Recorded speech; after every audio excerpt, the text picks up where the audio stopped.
So I would put in archaeological remains and images are still crucial for understanding in the music of this time. And that was under the Mesopotamia. So when you write whatever, you could put it there. I like to do terms. So like, I usually just do the big bolded words. So like lyres and harps, super easy as stringed instruments. But So they are instruments of that time. That's how you're going to do that. You're going to write instruments of that time, lyre and harp, under the Mesopotamia category. And then you also had other instruments, which you said in your first video. I'm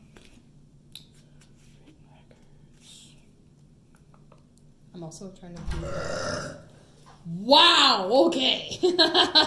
If you lived here, that would not surprise you. No, that was just really impressive. Oh yeah, hers are all like that.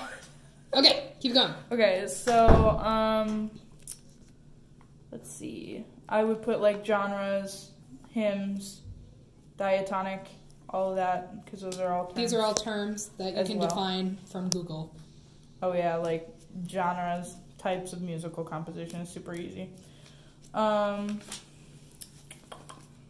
Obviously notation is one of them, which makes sense because it's word. I'm dumb. It's fine. You're not dumb. Only sometimes. For other ancient cultures, we also have instruments, images, and writings to testify their musical practices. So, like, we have proof of others as well. Okay. Which I feel is a good thing to put in there. We have proof of other what? We have proof of, like, other cultures' musical practices. Got it. Ancient Greece. Don't be a crazy colonizer. Write that down. So, I think you already said the Alus, or the Aulos. Alus, yes. Case. Lyre and kithar. Yep, kithara. And they're all different types of instruments. Right. So and those are bolded. So you'll want to... Yep, so those will go in the instruments of the time in ancient Greece, along with any others that you mentioned. I might just have you send this to me, because it's kind of interesting to, like, listen to yours and then go back to where it is in here. Mm-hmm. So, okay, I would say there were two principal kinds of writings in music. Philosophical doctrines on the nature of music. Okay. And then 2 was the systematic description of materials of music. Okay. So I would put that in there. That I would put under like a little subheading of Greek musical thought. Yep. So, the principles of Greek musical thought. Mm-hmm. See, because that's kind of what I do here. It makes it a lot easier to follow your notes too. I don't know. That's just my opinion. You write this shit? That's fucking awesome. Like, your notes are so good. Seriously, anytime you want to like come over and copy my notes, I really don't care.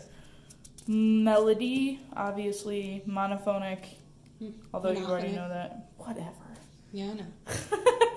Heterophony. That's how you say that one.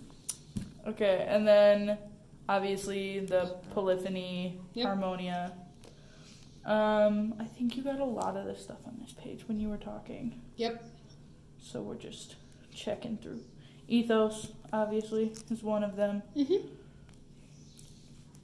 You might want to talk a little bit about, I know it mentions a lot about Plato and Aristotle, that they argued the education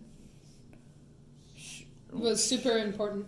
Yep. Should stress gymnastics and music, so the arts. Yep, they believed that the arts was essential to a child's moral compass.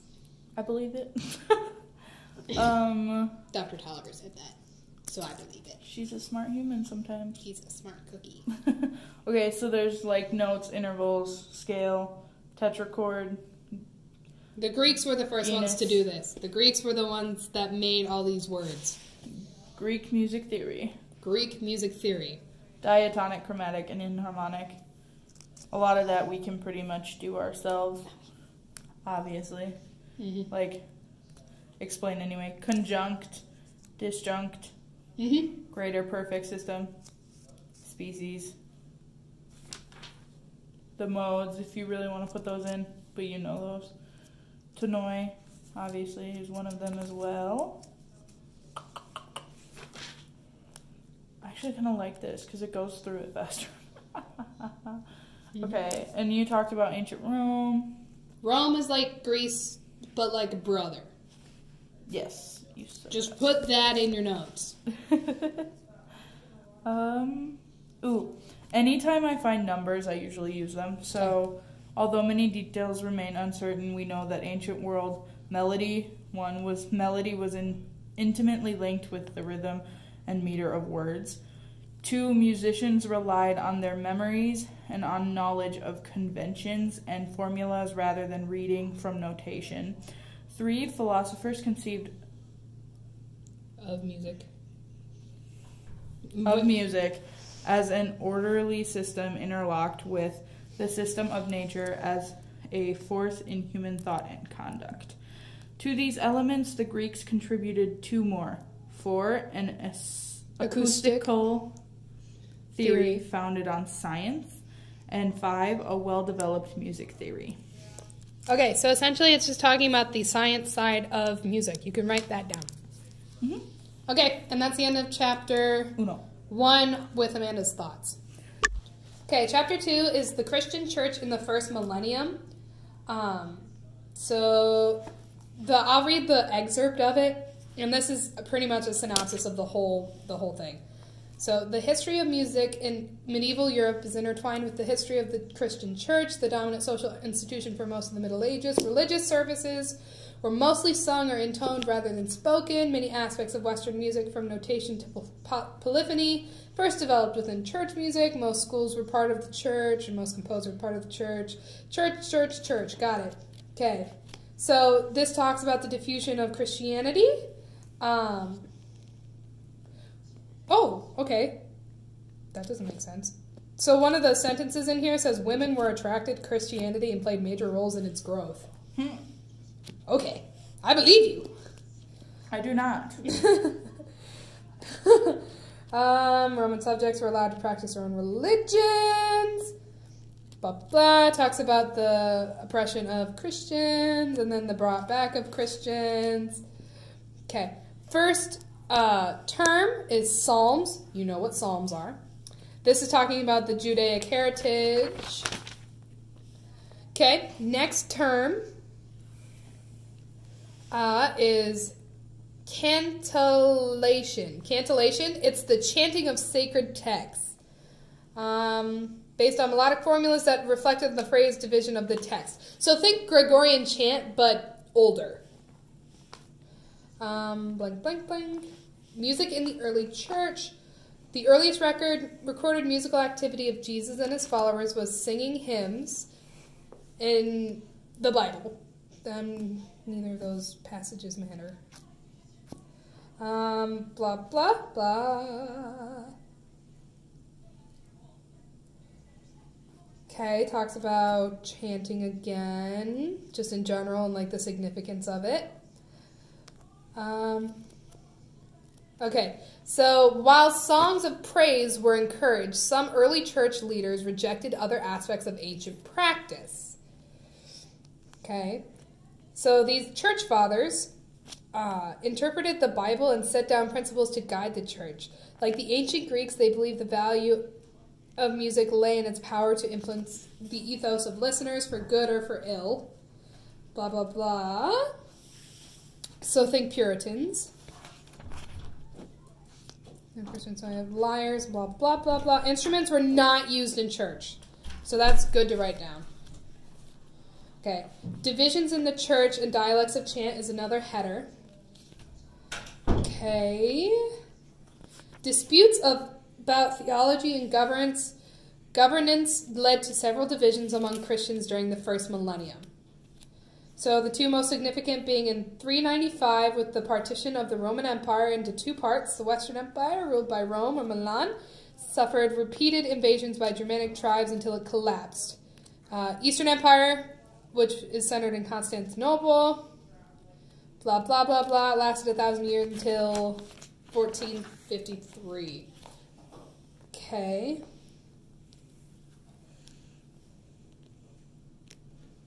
So in the Western Roman Empire, after that fell, this bishop of Rome gradually asserted control of the church in the West. So because they were divided, they went two different ways solely because of the power play that was at that time. Okay, some more terms. So rite, as in R-I-T-E, church calendar, liturgy, plain chant, Gregorian chants, Byzantine chant, Echoi, E-C-H-O-I. These are all things, you're Catholic, you know what these are. So there's Western dialects. So this is talking about all the different types of very, very, very basic things. So you have the Germanics, the Franks, the Saxons, the Celts, the Angles, all that kind of stuff. So that's all that is. Okay, so there was an attempt on standardization of music. Over time, many of the local chant dialects disappeared or were absorbed into single practice with the authority emanating from Rome, although local variants in liturgy and chant melodies continue into modern times. Okay, we got Gregorian chant. And this is just talking about the creation of Gregorian chant. You know what that is. It's about Pope Gregory. You know what it is. You don't really need to know the history of it. Okay, development of notation. This part's important. So there's oral transmission, which is like the subheader of the big header. So before there was notation, everything was by rote. Is that what that term is? By rote is when you listen to it. That's what you learn it. I don't know. Well, it was passed down through words rather than Yep, it was paper. passed down through words and stuff like that. Okay. Like vocally. We can find evidence for such oral composition in the chants themselves. So think of Agnus Dei and all of any early church music, because it was passed down through the church. That in itself is a notation. Okay. Notation is a term that you need to define. The next subterm is stages of notation, which I'm guessing is how it how it came to be. Blah, blah, blah, blah. Okay, in the earliest notations, signs called neumes, N-E-U-M-E-S, were placed above the words. So think of it like dividing syllables and stuff like that. Think of it that way. That's kind of what it looked like.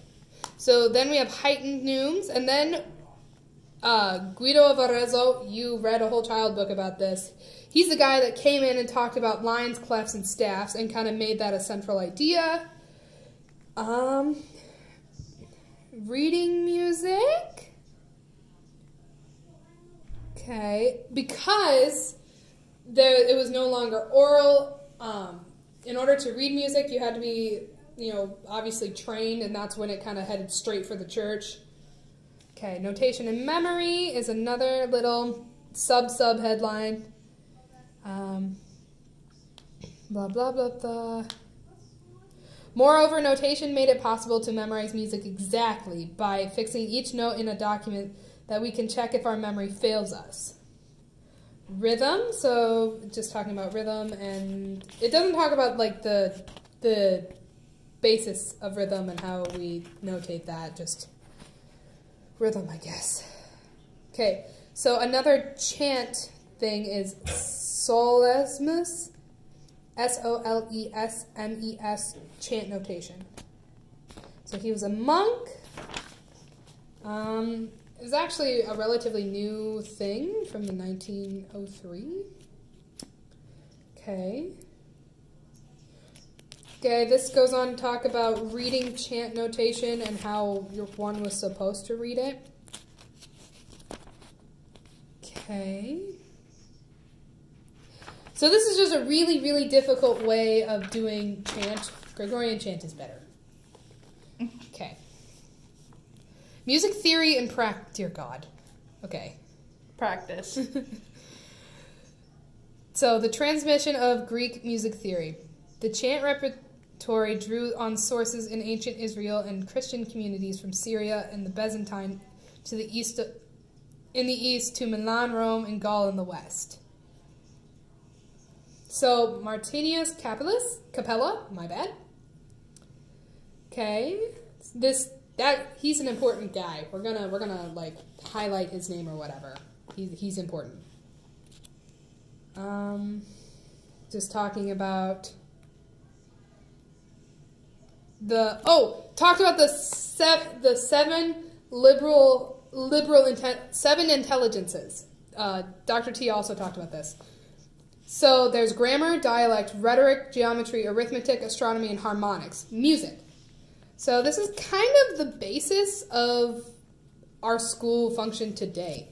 Okay, so moving on. The most original part of his book is the opening chapters where Boethus divides music into 3 types.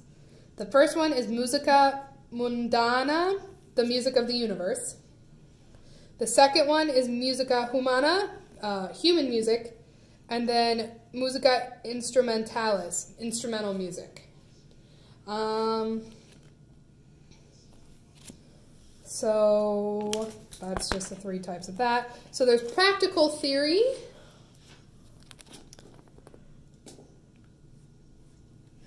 Musica Enchiriadis describes the 8 modes, and then you can list the modes there. That'd be a good place to put them.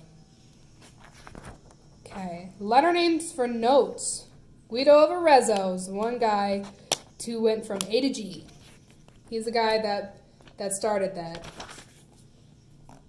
Okay, there's church modes. We learned about them. We know what they are. Okay. Modes that have the same final differ in range. What's a final? Okay. So the final is the main note in the mode and usually the last note in the melody. So for Dorian, it's D, right? I think so. Yep. Okay. So modes that have same final, different range. Odd numbered modes are called authentic. Each authentic mode is paired with a plagal mode. I have no idea what that means. Wait. Is that like the cadences? I think so. Okay. Then this just goes on to talk about actual theory 3. We're not going to go over that. And then talks about the beginnings of solfege. Okay, and at the end it says echoes of history, and I'm only going to read like 2 sentences from this. The stories in this chapter bear witness to astounding continuities and to the transformation of traditions by new circumstances. Although we do not have any music from the ancient Jews or early Christians, their musical customs resonated through the Middle Ages and beyond to the present. Go ahead. Okay, so we talked about like the first chapter being, or the first paragraph thing there being the basis of the actual chapter. And we talked about how they were allowed to practice their own.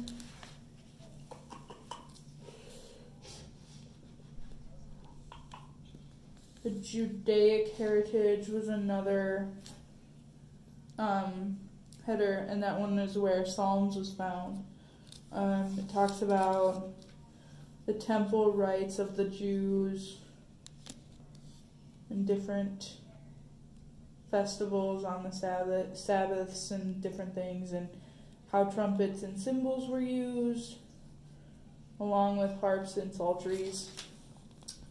You talked about the cantillion, the chanting of the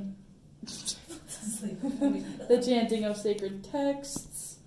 Then we talked about music in the early church and how obviously psalms and hymns and spiritual songs, different things. The practice of singing psalms and hymns was codified in the rites of their medieval church. and has continued to this day in modified forms. I think that's a good point to put in there.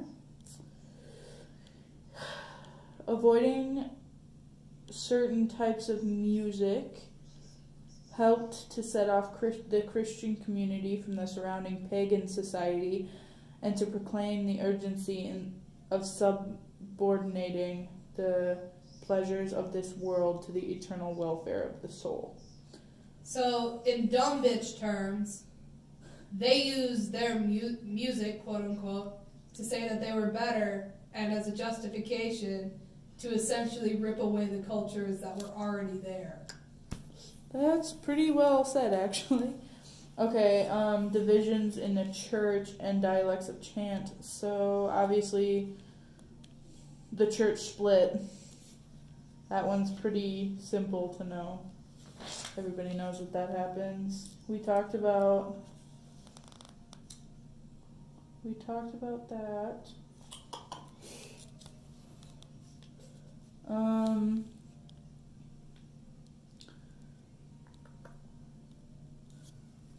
Rite is a vocab word. R-I-T-E. Liturgy, plain chant, Gregorian chant, and that other one that you spelled before. Nope. I don't know how to say that. And then we have the one that I can't say. It starts with the B, and it's uses a formula that reflects phrasing. And echoey, or whatever that is. Echoey. It's echoes is what it is. So I love it when it has the actual definition right behind it. Not all of them have, which makes it really hard. You should know this. I know. You're teaching me this. Western dialects. That's the Franks, Germanics, all that stuff. Okay, yeah. All right. Then obviously you talked about the attempts at standardizing. Creation of the Gregorian chant. That you said you know, but I'll probably read over it because I don't. Which is fine. The development of notation we talked about, which was the oral, transferring, and then the stages of notation, which, let's just see if they have anything that you didn't already get.